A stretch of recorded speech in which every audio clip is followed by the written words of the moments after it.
Certains préfèrent voir le verre à moitié vide et d'autres à moitié rempli. Moi, je ne suis ni pessimiste ni optimiste, je suis du côté du Christ et pour lui, soit tu es in ou soit tu risques qu'il te vomisse. Tu me crois pas? Alors demande à Judas, il te dira qu'un démon peut s'asseoir à ta table. Le monde sert de modèle dans ce corset, tu essayes de plaire dans ces concerts, tu perds tes rêves, tout ça pour atteindre les 1000 j'aime, mais tu sais, la vie dehors est alléchante, soit tu follow ou soit tu chantes quand tu parles de la sanctification. La purification n'est plus le baromètre. L'élection des ministères se fait par applaudimètre. Au plus mon père spirituel a des followers, au plus grand est son appel. Vraiment? On s'appelle brother, sister, shepherd, woman of fire, mais si ce feu est en nous, où est l'amour qui vient avec? Jeunesse chrétienne, dans quoi sommes-nous tombés?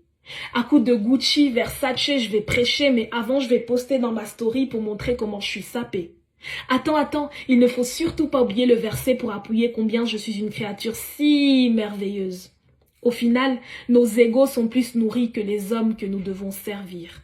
Nous sommes propres et présentables pour faire des services de puissance, mais les désordres dans nos âmes témoignent de nos insuffisances. Jeunesse chrétienne, dans quoi sommes-nous tombés? C'est la compétition pour voir qui prendra le micro. L'onction se détermine par les voyages que nous faisons. On arrête les études pour sillonner l'Afrique, l'Europe et l'Asie, et si nous arrivons jusqu'aux États-Unis, c'est le jackpot sur le CV. Avons-nous oublié que l'injonction de faire de tous les hommes des disciples commence d'abord à Jérusalem avant de s'étendre aux extrémités de la terre? Que fais-tu de tes voisins et de toutes ces personnes que tu rencontres au quotidien? Il y a des cœurs à changer, certes, mais que penses-tu du tien? First. Jeunesse chrétienne, dans quoi sommes-nous tombés? Les réseaux sociaux nous ont poussés à nous exposer et à démarrer avant le coup de sifflet. Nous avons perdu la notion de secret et nos moments privilégiés avec la Trinité sont connus du grand public. Parce que oui, exposer son intimité avec le Père, c'est de la pornographie spirituelle. Tout le monde n'est pas obligé de savoir que nous prions, nous prophétisons. Nous voulons voir le cœur du Père avant d'entendre le ainsi dit l'Éternel. Jeunesse chrétienne, dans quoi sommes-nous tombés? Rebelles à nos parents mais fidèles à nos pères spirituels. Si daddy dit donne ta dîme, tu obéis. Mais quand ta maman te demande de l'argent, à coup sûr tu lui demanderas des comptes. Nous avons créé un veau d'or, un Dieu selon notre image et notre ressemblance, un Dieu qui punit nos ennemis, mais qui ne nous apprend pas à être polis, un Dieu qui juge nos adversaires, mais qui permet l'adultère, un Dieu qui donne l'onction, mais qui permet la fornication. Avons-nous oublié que la parole de Dieu est la même qu'au temps d'Ézéchiel? Ce n'est pas parce que nous sommes au XXIe siècle qu'elle s'adapte à nos critères. Jeunesse chrétienne, si Dieu ne nous punit pas maintenant, c'est parce qu'il est compatissant. Mais sa grâce, elle ne couvre pas nos transgressions.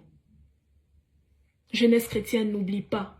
Quand tu auras des followers et des clubs de soutien, n'oublie pas. Quand tu auras mangé, que tu te seras rassasié, n'oublie pas.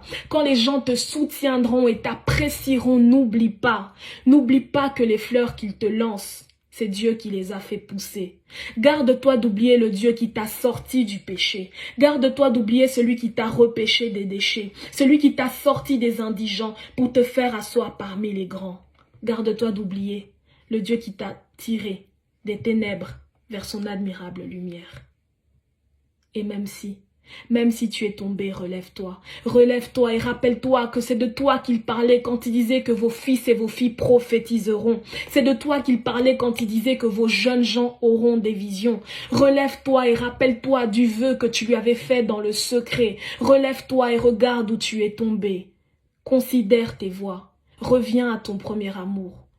Fais-lui la promesse de marcher jour après jour dans la vérité, dans la sincérité, sans que les hommes crient gloire à ton nom, mais plutôt en regardant vers la Trinité et en disant non pas à nous, mais qu'à son nom seul revienne la gloire, et cela pour l'éternité.